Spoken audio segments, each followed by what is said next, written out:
MPC skill टेस्टमध्ये आपण बघणार आहोत की कोणता कीबोर्ड होता. तर आपण आता बघत आहोत की एसर कंपनीचा हा कीबोर्ड आहे. तर या पॅटर्नमध्ये बऱ्यापैकी कीबोर्ड होते आणि हे मीडियम फ्लॅटमध्ये आहे हा कीबोर्ड. तर हा वाला आणि बऱ्यापैकी हा वाला या दोन टाईपमध्ये एसरचे कीबोर्ड होते आणि काही काही प्रमाणात डेलचे फ्लॅटवाले पण कीबोर्ड होते. आणि डेलमध्ये फंक्शन की ह्या पूर्ण लॉक होत्या. ह्यावाल्या फंक्शन की ह्या पूर्ण लॉक होत्या आणि फक्त म्हणलं तर एक कॅप्स लॉक्स ऑन होतं, कंट्रोल शिफ्ट आणि इकडे स्क्रोल लॉक ह्याच की ऑन होत्या. बाकीच्या सर्व की ह्या लॉकच होत्या. आणि कीबोर्डच्या बॅक साईडनं झालं तर कीबोर्डचं जे स्टँड आहे ते पण इथे अशा प्रकारे चिकटपट्ट्या लावण्यात आलेल्या होत्या. हे ओपन करता येणार नाही आहे.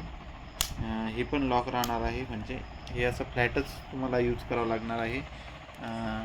आणि बाकी कीबोर्डबद्दल बोलायचं म्हणलं तर बाकी तसा मीडियम होते कीबोर्ड. म्हणजे एवढे आपण जसे वापरतो लिनिओचे वगैरे तेवढ्या हेवीमध्ये नव्हती. क्वालिटी थोडी ठीकठाक होती.